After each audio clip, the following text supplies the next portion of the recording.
to the Women Entrepreneur Series. I'm Kristen Price, your host, and I am so ecstatic to introduce to you an awesome author, inspirational speaker, a powerful man, Mr. Simon Bailey. Welcome. Thank you so much. Good to be with you. Welcome. I'm so excited to have you and just your presence, your energy. When you pop up on the screen, I see the red. It's just you're already coming out with boldness, and so I'm looking forward to this interview because it is actually it's taking me by surprise. So it's like I'm excited about getting to know you and all that you're doing for the world. So tell me, we'll just start off. You are an author. Tell us about your books. What are you doing right now? Yeah, so one of the books that I've written is a book called Release Your Brilliance. And simply put, a job is what you're paid to do, but release your brilliance is what you are made to do. And when you decide to release your brilliance, you have to realize that your brilliance is released in an environment where you're celebrated rather than tolerated. And Awesome. yeah, and then Shift Your Brilliance is the book that Bishop T.D. Jakes a few years ago at a conference required all 300 of the leadership attendees there to get a hold of Wow. Shift Your Brilliance, because what I teach in that book is the business mindset that as entrepreneurs, there will come a time when you will have to vujade. And vujade is going there, doing that. Deja vu has been there, done that. But when you understand to vujade, you see what others don't see so that you can have what others won't have. So say that again, Vujade, Yeah, and that means what vujade. again? Yeah, vujade, Vuja space DE. Vujade is the opposite of deja vu. Okay. So deja vu has been there, done that. So before Uber came along, we were used to taxis, but all of a sudden Uber is introduced into the market, Lyft is introduced in the market. They looked at what everybody else could see, but they saw it through a fresh lens. When you think of the Apple phone, the difference in the phone are the apps in the phone. It's totally vuja day. So every entrepreneur listening to us right now, if you will are always competing on price, you will never break out. So you have to understand what is that point of differentiation Yes. that causes people to beat a path to your door, because you don't chase money, money chases you. So it's all in the vuja day mindset. That is awesome. Now, you talk about something about purpose and women, as entrepreneurs, a lot of times we'll be in business and we'll be doing something and we create wealth. Sometimes we are doing well in business, but you get to a slumping point and you're like, I'm not happy. I'm not at a place where I really want to be. And there's like a purpose thing bubbling up in us. And so I know you talk about that thing. How can someone shift into that place of purpose versus just getting the profits? You fighting because you want to make the money, create the wealth, but then you're fighting that purpose bubbles up. So I want to invite all of the ladies that's listening to me to take out a sheet of paper and write down these four questions. And these four questions were given to me by my late and great mentor, Dr. Miles Monroe. Question number one is, where have you been? So the where have you been question is to look back in your journey and to see what are the experiences, what have you learned, how have you grown? Question number two, why are you here? And the why are you here question is not so much why did your mom meet your dad and why were you born at a certain time in a certain state in a certain economic situation. That's not the question.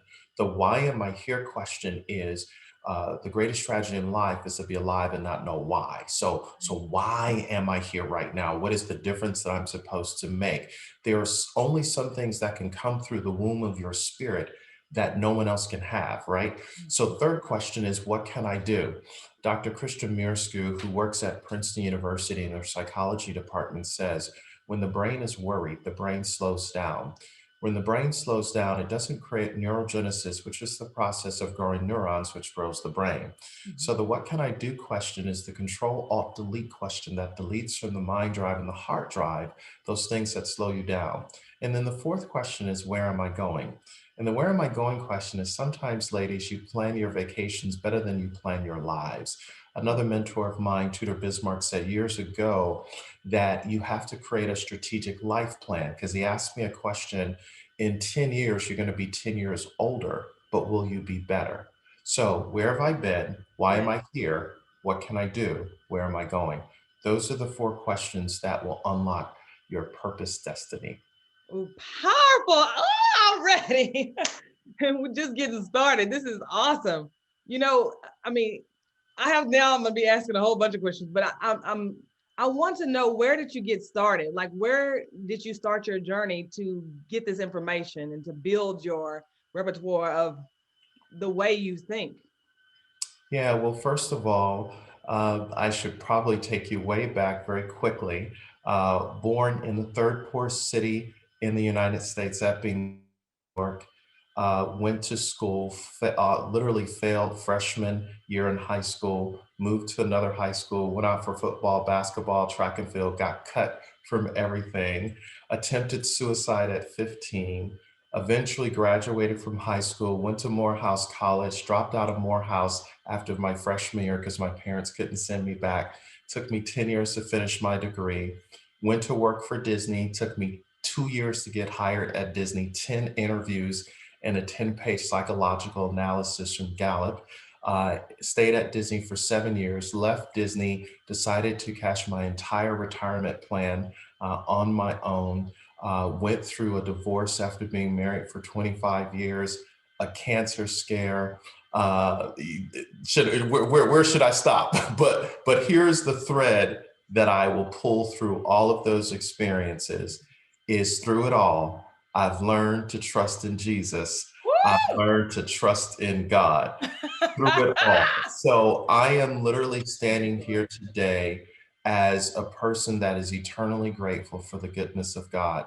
I love Jesus. I grew up in the church, and Jesus has never left me nor forsake me. Yes. So the person that I'm here today virtually is just a man just trying to hug people with my words and just remind you that without God, we're nothing. Without him, we're fail. Without him would be like a ship without a sail.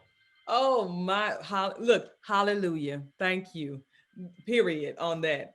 And I can witness with you on just his love and his grace and his mercy. And as we run our businesses and you get in that slump and you don't you kind of you want to give up, but then you will hear him say, no, you got to keep going. You got more in store for you. You have to press on.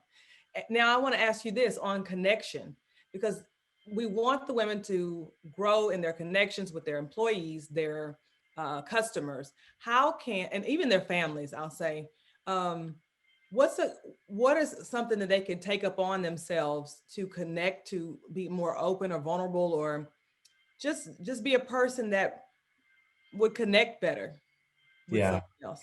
Well, first of all, everyone that works with you and collaborates with you, they have a compass and they have a need, a want, a style, and an emotion.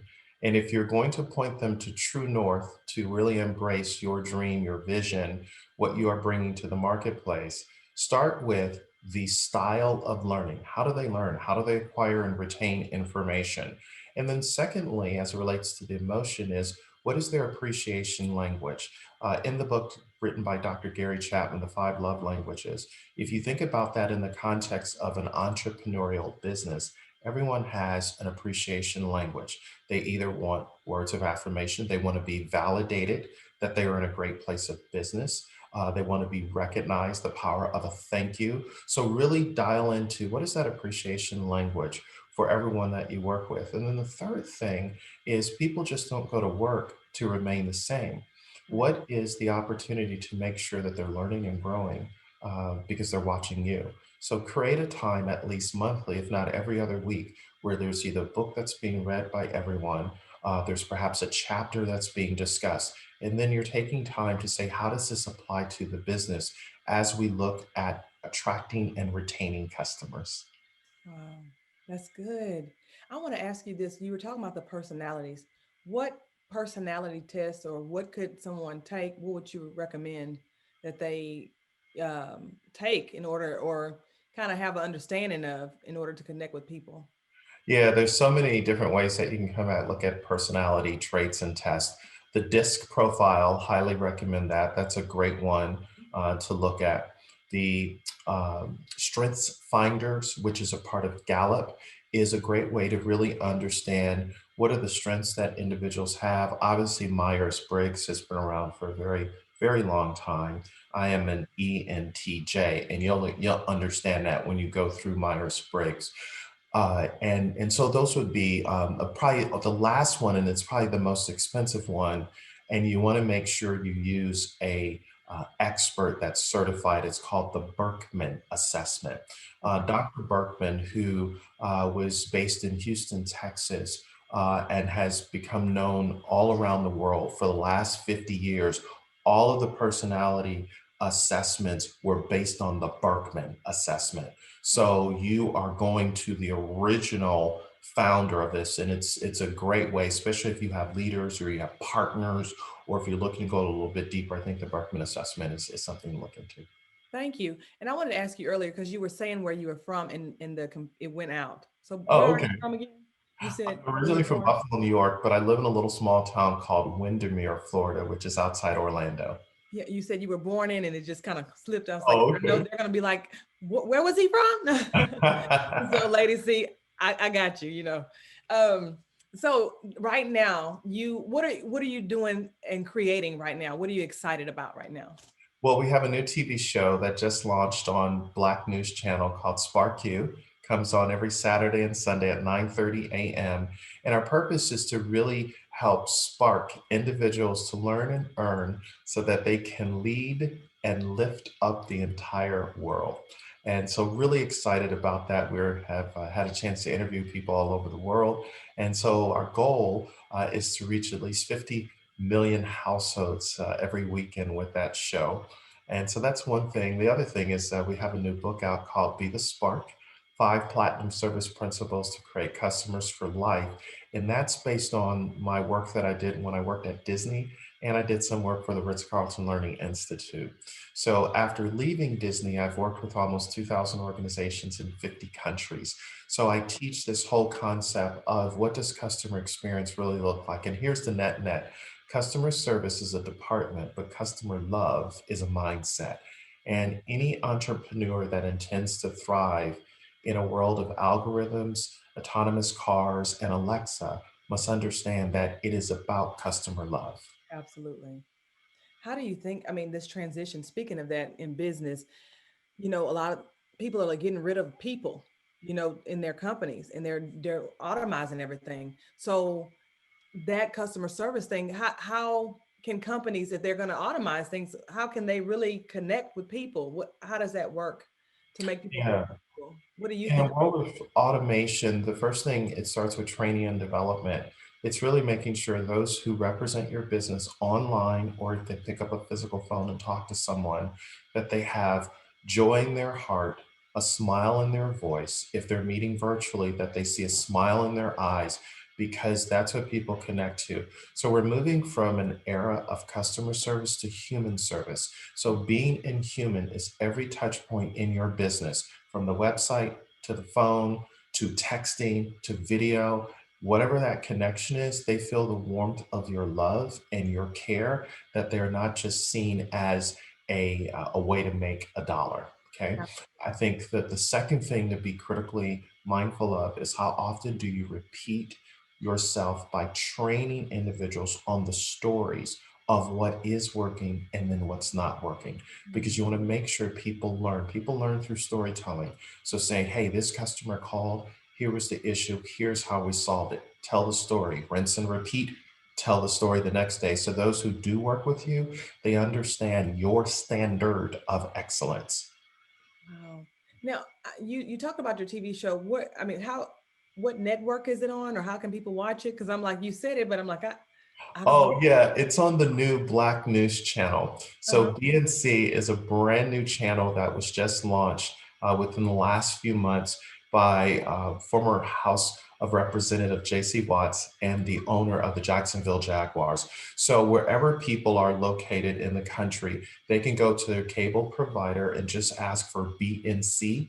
Or you can literally go on your phone and just put in the app BNC Go, and it'll take you right into the app because you can stream it on devices as well. Huh. But BNC stands for Black News Channel. This is exceptional. This is, I mean, I'm excited because it's, you know, it's amazing how people can create and where we are. And if we just hone in and believe in ourselves and the power of what you can do, because just hearing your testimony and seeing where you come from and then looking at where you are now, everybody wouldn't tell that story, but you can see the story before you. You're like, ladies, you can see where God brought him, where he's been from, and where he is now. And then I'm excited about your future. So as you are creating these things, I'm excited to see what's next. You are creating that excitement in me just to see the transition of where you've come from. With the ladies that are, that want to transition, because you've went from Disney to, you said you worked with a whole bunch of companies. So Mhm. say a woman is like, look, I'm in this business. I've been doing this business for a long time, but I want to just completely get out of it. Okay.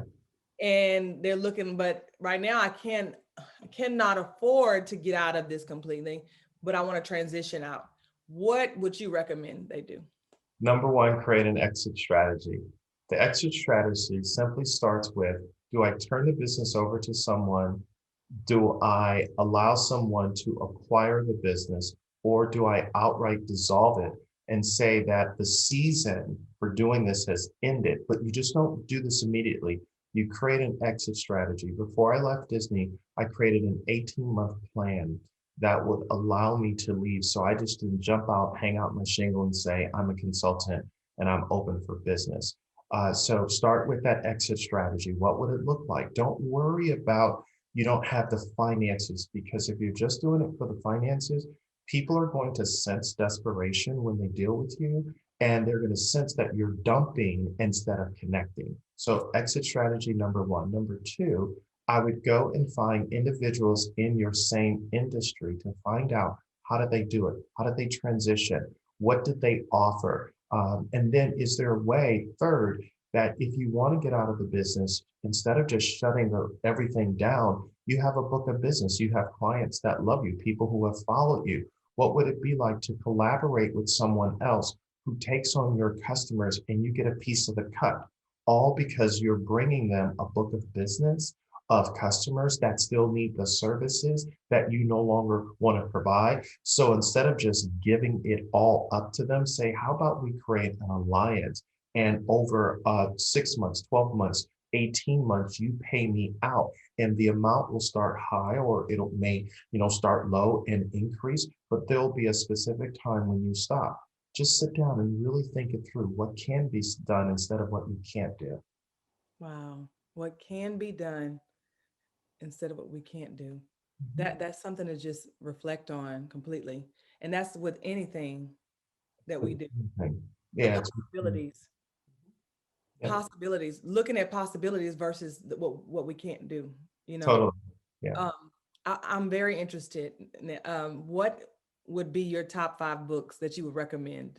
Oh my goodness. So behind me, you see a number of books because No, I'm, top five. I'm forever reading. I would say probably a book that's very interesting right now is a book called Range. It's written by David Epstein. And the Mhm. central thesis of the book focuses on, in a world of a specialist, when everybody's saying you got to specialize. The ability to have range and be a generalist is not something that should be talked about. So I would get a hold of Range. It's a really good book. Another book that has really just blessed me in my journey, obviously, is The Alchemist, written by Paulo Coelho. He is an author out of South America. Phenomenal read. Highly recommend that.